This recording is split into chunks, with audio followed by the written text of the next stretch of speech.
안녕하세요 여러분. 네, 설레는 복숭아입니다. 아까 전 영상에 이어서 전 영상은 좀 제 이야기를 했다라고 하면요, 지금부터는 제가 귀농을 하셔서 정착하시는 그런 진짜 극현실적인 그런 방법들과 그런 부분들을 좀 말씀드리려고 해요. 요새 진짜 코로나 심하죠. 좀 얼른 끝나는 시기가 이제 돌아와야 될 텐데, 요새 귀농 때문에 막 시골로 가고 이제 사람 없는 곳으로 가고 그런 게 좀 유행이 됐어요. 그래서 캠핑도 많이 하고 그런 것 같아요. 그죠? 이제 제가 말씀드리려고 하는 것은 귀농이라고 하는 단어 자체를 좀 말씀드리려고 해요. 저는 그 귀농이라고 하는 단어가 굉장히 좀 달콤하게 느껴져요. 지금도 마찬가지고요. 이름을 누가 지었는지 진짜 잘 지은 것 같아요. 귀농. 그죠? 농촌으로 돌아오다.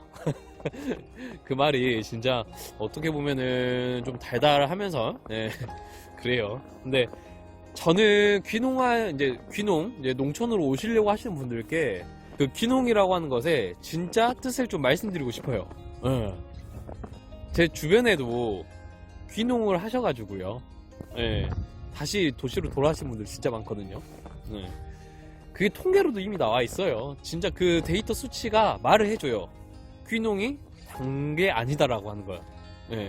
그 단맛만 찾고 들어오게 되면은 진짜 솔직하게 말씀드릴게요. 저는 경험자니까 이렇게 말씀드릴게요. 망합니다. 진짜 망해요. 진짜 망하고도 차라리 그 돈으로 그냥 진짜 다른 도전을 하시는 게 훨씬 나았을 수도 있어요. 심하게 말씀드리면은 진짜 그게 시간적이나 금전적이나 진짜 저희가 쉬운 게 아니거든요. 그런 선택을 한다고 하는 게. 저는 그 귀농이라고 하는 단어를요, 이렇게 설명드릴게요. 농촌으로, 아까 말씀드렸던 의미를 바꿔서, 농촌으로 나는 사업을 하는데, 사업을 농촌으로 하러 간다 라고 말하는 게 맞아요. 너무 그 팩트인가? 그게 전 맞는 것 같아요. 왜냐면은 저희 일반 요새 자영업 하시는 분들도 많이 힘드시고, 그 다음에 일반 법인뿐만 아니라 일반 대기업도 휘청휘청 할 때 있잖아요. 모든 일들이 그렇듯이 저희 사업이라고 하는 게요, 제대로 성공하면은 진짜 인생 피는 거고, 그 다음에 망하면은 쫄딱 망한다, 그런 말이잖아요. 저도 진짜 공감 많이 하거든요. 근데 이 농사도요, 사업이에요. 사업. 진짜 사업이에요. 이제 그걸 이제 달콤하게 포장해서 그러지, 저희가 진짜 사업을 하기 전에 어떤 걸 먼저 준비하죠? 자, 어떤 걸 내가 사업을 할 것인가, 내가 어떤 것을 업을 영위할 것인가에 대해서 생각을 하겠죠. 성우님 말은 업태, 종목에 대해서 먼저 생각을 하죠.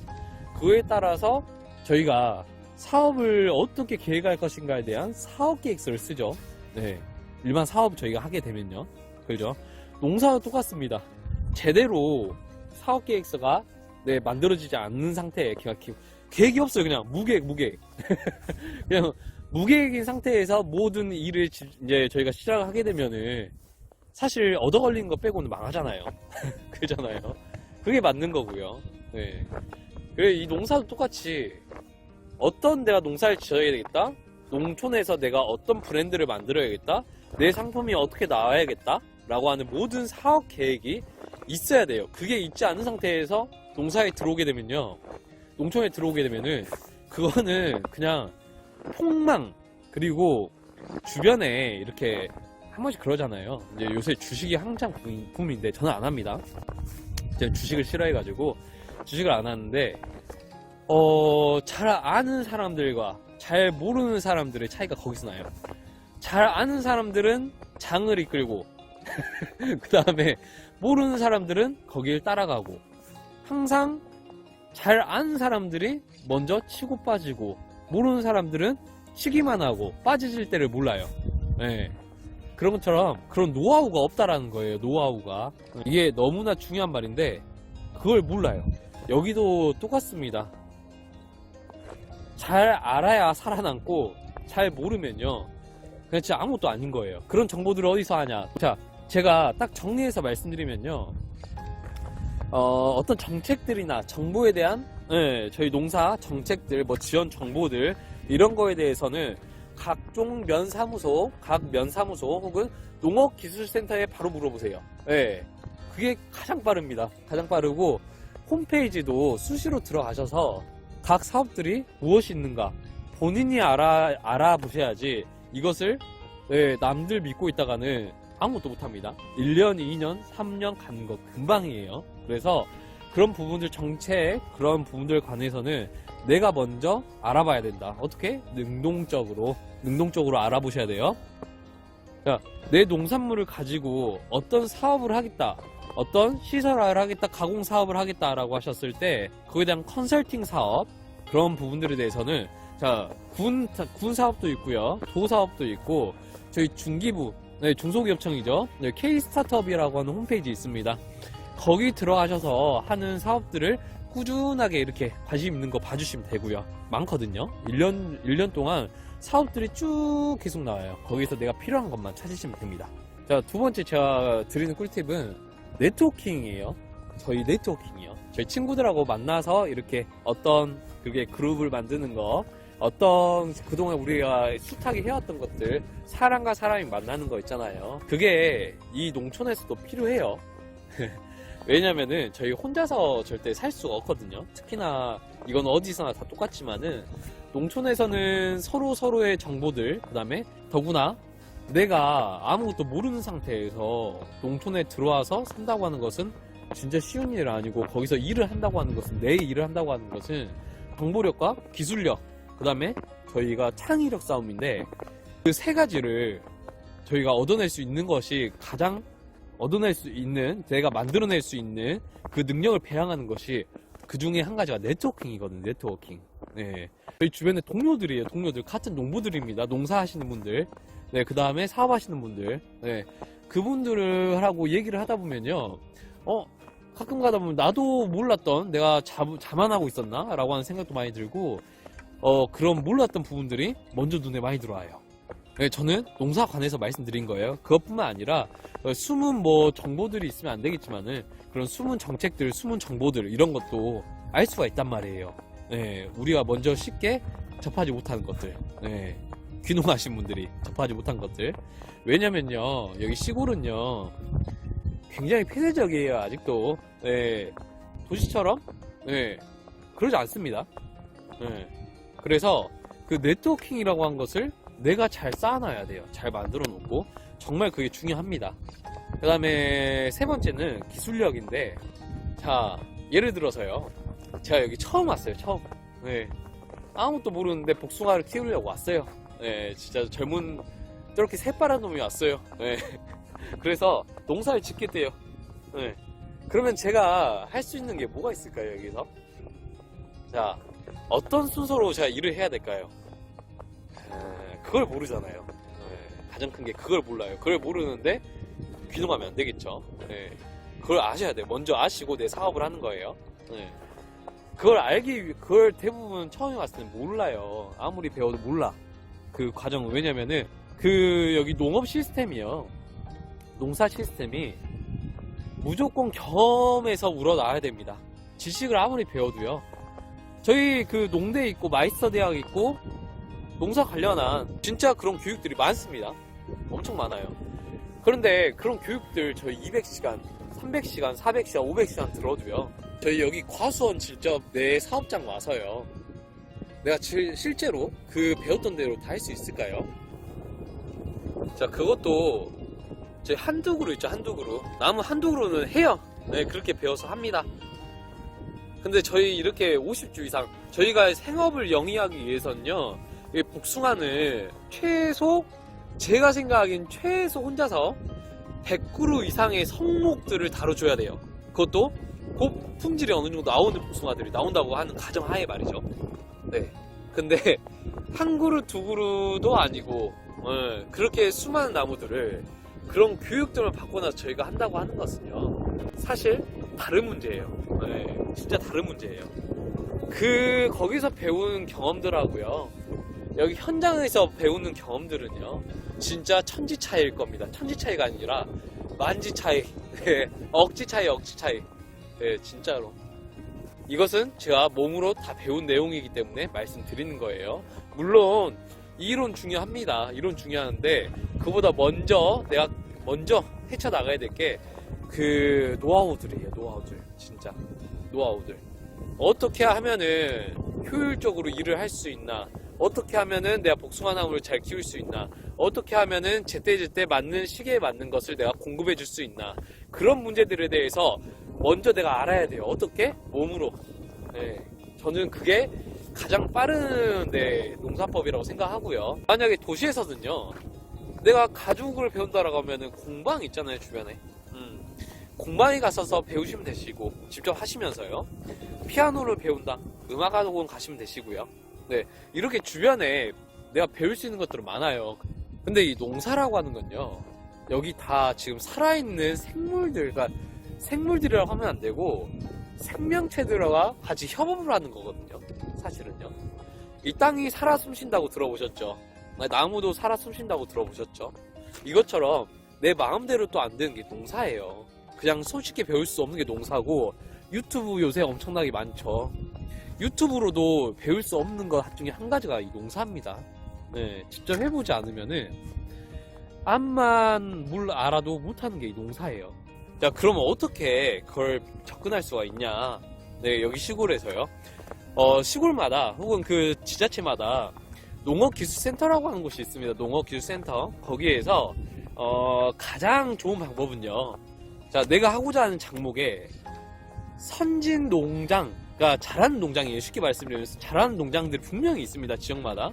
그 선진 농장에 농장주분을 소개시켜달라고 말씀을 하세요. 차라리 대놓고 내가 귀농을 하는데 그런 일을 좀 도와주는 곳이 농업기술센터입니다. 그게 농업기술센터 일이에요. 그렇기 때문에 절대 부담 갖지 마시고 다 잘해주시기 때문에 연락하셔서 혹은 찾아가셔서 그 장목에 내가 잘하는 분을 꼭 소개받고 싶다라고 먼저 여쭤보신 다음에 한번 연결이 될 수 있다라고 하시면 그게 베스트. 네. 그렇게 해서 그분 아래에서 직접 내가 주말 직장에 다니고 있다라고 하면요, 주말에 가세요. 주말에 가셔서 이것 하나씩 처음에 그 현장을 적응을 하는 거예요. 먼저 적응하는 훈련을 하는 거죠. 그게 가장 저는 중요하다고 생각하고 있고, 그게 전 첫 단계라고 생각을 하고 있어요. 그래서 먼저 현장에서 부닥쳐 본 다음에 심지어 흔히 말하는 체험이라도 저희가 할 수 있도록 계속 꾸준하게 한번 해보는 거예요. 네, 그렇게 해서 어느 정도 기반이 섰다라고 하면요, 제대로 한번 배워보는 겁니다. 네, 누구한테? 그 선도 농가, 선진 농가. 자, 제가 말씀드리려고 하는 건요, 농사를 지으시는 분들 중에서도, 그러니까 농업 사업 농업 사업 하시는 분들 중에서도요, 저는 세 가지 부류가 있다고 생각합니다. 첫 번째, 상위 농사. 전체로 치면은 25% 내로 드시는 분들, 그게 어떤 기준이냐면 제가 생각하기에는 판매량과 그 퀄리티에 따른 그 단가를 꾸준하고 높게, 그 다음에 그 생산량도 꾸준하게 이렇게 가져가시는 분들이 계세요. 네, 그분들이 상위 농사를 하시는 분들. 네, 두 번째는 중위 농사겠죠. 그 다음이 이제 어느 정도 중층, 중간권을 형성하시는. 그 다음에 세 번째는 하위 농사. 진짜 하위 농사를 하시게 되시면은 제가 장난코 말씀드리는데 투잡을 무조건 뛸 수밖에 없으실 거예요. 정말 이거 현실적으로 말씀드리는 거고요. 중위 농사를 적당히만 지으셔도 좀 여건에 따라서 쪼들릴 수 있습니다. 네, 쪼들릴 수 있어요. 네, 그렇기 때문에 꼭 내가 농사를 짓기로 마음먹었다라고 하시면요, 거기에 맞는 계획과 함께 상위 농사를 가겠다라고 생각하시고 가세요. 그게 맞는 거예요. 그러지 않으면요, 이 농사 사업을 하는 의미가 없어요. 농사 하시면요, 시간이 진짜 빨리 갑니다. 엄청 빨리 가고요. 그렇게 내가 상위 농사로 가지 않을 거라고 하시면요, 저는 아예 시작도 안 하시는 것을 권장을 해드릴게요. 네, 좀 이렇게 심한 말일 수도 있는데 그게 저는 정말 여러분들을 위한, 저를 위한 그런 말인 것 같아요. 네, 적당히라고 하는 말로는 여기 농촌에서 살 수가 없거든요. 그걸 알기 때문에 말씀드리는 거예요. 네, 꼭. 그리고 다섯 번째를 말씀드릴 건데, 좀 길죠. 근데 진짜 다 중요한 내용들이라서 좀 이렇게 길게 말씀드려도 양해해 주세요. 네, 그다음 다섯 번째는 처음부터 너무 과투자를 하지 마세요. 네, 진짜 이거는 정말 중요한 내용. 정말 중요한 얘기예요. 자, 문중에 땅이 있어서 내가 그 땅을 가지고 원래 있던 그 농지를 가지고 농사를 하시겠다라고 하시면은 정말 베스트입니다. 정말 부러워요, 저는. 네. 그래서 그렇게 하시면 문제가 없는데 대부분 귀농하시게 되시는 분들이 내 땅이 없거든요. 특히나 연고 없는 곳에 가면요. 그래서 제가 말씀드리고자 하는 것은 그냥 땅을 무리하셔서 대출 받아서 절대 하지 마세요. 처음부터 대출을 받아서 몇 억씩 받을 수 있어요. 그 농사를 한다라고 하시면요. 그런데 그 대출 그냥 받지 마세요.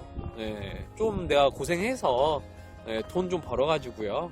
그 농사 쪽에 최대한 투자를 하셔서 진행하시는데 그 땅 산다고 대출하지 마세요. 네, 진짜 안 좋은 거예요. 진짜 안 좋은 거예요. 진짜로. 네, 정말 위험한 도박입니다. 도박. 네, 그래서 차라리 땅을 저는 지금 하시는 분, 귀농하시는 분께 다 그렇게 말씀드리거든요. 땅을 임대를 하세요. 그 예를 들어서 과수원이 있다. 분명히 과수원 주변에 좀 힘들어서 못 하시는 분들 계시거든요. 네. 그런 땅 나오면은 그대로 이렇게 인계 받아가지고요. 인수 받아가지고, 네, 하세요. 네. 뭐, 연, 임대료 얼마씩 드리고 하시는 게 훨씬 더 남습니다. 네. 훨씬 더 남아요. 대출 중에서 농업인들한테 3억을 대출을 그 시설화하고 내가 기반을 잡는데 3억 원 대출을 할 수 있는 곳이 있습니다. 그냥 현금을 해준 게 아니라 그 시설에 따른 충분한 사업 계획서, 구체적인 그 자금 사용 계획서, 그걸 꼼꼼하게 심사를 해서 그렇게 네, 대출이 나오기도 해요. 그런데 그게 지금 바뀐 기준으로는 5년 거치에 10년 상환이에요. 자, 그렇게 알고 있거든요. 근데 자, 생각해 볼게요. 3억을 다 받았어요. 혹은 1억. 자, 저희 억이라고 하는 단위가요. 농사로에서 처음에는 자신감으로 나는 10년 후면 이거 다 갚는다. 10년 후면은 나는 뭐 3억이 뭐야? 나는 10억 벌었겠지. 이렇게 말씀하세요. 어디서 많이 보던 그 좀 냄새가 나지 않나요? 그 패망의 길. 네. 물론 성공하신 분 계세요. 네, 계십니다. 없는 게 아니에요. 계세요. 그걸 내가 성공적으로 다 갚았다라고 할 수가 있어요. 그런데 확률적으로 제가 봤을 때요. 그 다음에 준비적으로 봤을 때, 통계적으로 봤을 때요. 정말 중요한. 그렇게 되시는 분들이 몇 분이나 계실까요? 네. 진짜 몇 분이나 계실까요? 네. 그 결과는 말씀 안 드리겠습니다. 그렇기 때문에 처음엔 정말 무리하지 마시고 땅 그냥 임대하셔서 그 분야에 대해서 그 작목에 대해서 내가 키우자는 저는 복숭아를 키우니까 예를 들어서 복숭아에 대해서 정말 내가 프로라고 하는 소리를 들을 만치의 어느 정도 숙련도를 쌓고 그 다음에 수익이 그렇게 되면 자연스럽게 나옵니다. 자연스럽게 나와요. 그렇게 되면서 그 수익으로 내가 땅을 사는 게 훨씬 더 값지고 가치가 있는 저는 과정이라고 생각해요. 네, 진짜로요. 네. 물론 이거는 좀 부자이신 분들, 네, 이거 있으신 분들은 해당 안 됩니다. 네. 이제 저 같은 서민 농부들한테 말을 하는 거예요. 네, 해가지고 금방 말씀드린 내용은 진짜 정말 중요한 내용이에요. 네, 진짜로 이거는 마음속에서 우러나온 진짜. 네. 그리고 마지막으로 여섯 번째 네, 말씀드리는 건데 저 이거 마지막 말씀드리고 저도 일하러 가야 돼서 땅을 살리는 농사를 하셔야 된다고 생각해요. 땅을 살리는 거. 제가 말씀드리는 게 무슨 뜻이냐면은 말 그대로 땅을 살린다. 그만큼 땅이 죽었다라고 하는 말이랑 똑같겠죠. 네. 기존에 80년대 때부터 제가 이제 그 전에 거슬러 올라가서 70년대 때부터 네. 땅에 그때부터 비료가 엄청나게 많이 뿌려지기 시작했습니다. 무분별하게요. 무분별하게. 저희 여기 과수원에 나무가 200주가 있는데 200주 가까이 있는데 여기 200주에 같은 양의 비료를 다 뿌려버린다라고 일률적으로 다 똑같게 뿌린다고 했을 때 그걸 다 먹는 나무들이 있고 그걸 못 먹는 나무들이 있어요. 분명히. 그렇게 되면요. 못 먹는 잉여 그 비료들 있죠. 남는 비료들. 그것들이 어디로 갈까요? 네. 그것들 그대로 다 땅으로 지하수로 흡수되거든요. 그 지하수는 어디로 갈까요?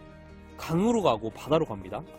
그래서 환경오염 이렇게 환경오염 그 녹조라떼 만들고 네? 그 바다 이게 붉게 만드는 거 있죠. 적조현상이라고 하죠. 그거 만들고 하는 게요. 비단 공업 쪽만 있는 게 아니에요.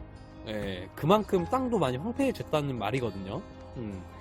그래서 최소한 저희가 그 비료나 어떤 양분들을 주는, 인공적으로 주는 것들을 사용했을 때는요, 땅에다가 부담을 주는 행동을 하지 말자라고 하는 그 취지가 저는 강해요.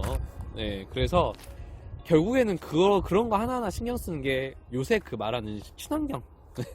친환경이 별거 아니에요. 쓰레기 안 버리고 이런 것만이 친환경이 아니란 말이에요. 그래서 이제 비료를 주더라도 그 맞는 나무, 이 나무는 비료를 줘야 된다라고 하는 것을 먼저 아시는 것이 중요하고, 그 다음에 이 나무는 안 줘도 되네? 그런 것을 먼저 깨달을 수 있는 스킬, 그것을 먼저 아셔야 된다고 하는 거.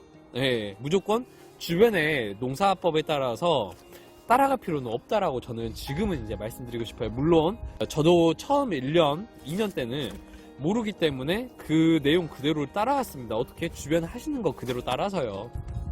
근데 제가 그때 그랬던 이유를 곰곰이 생각해 보니까 제가 공부를 안 했던 거예요, 진짜. 할 수 있었음에도 그 부분에 대해서 공부를 안 했던 거예요. 그렇기 때문에 여러분들께서는, 이제 지금 귀농하시는 분들께서는 이제 저보다 훨씬 나으시잖아요. 그럼 먼저 땅심을 살리는 농사를 하게 되시면요, 제가 최소한 보장하는데 어떤 농사를 지으시더라도 다 맛있습니다. 최소한 중위농사 이상은 지으실 수 있다라고 하는 가능성을 그 땅심에서 판가름한다고 저는 생각하거든요.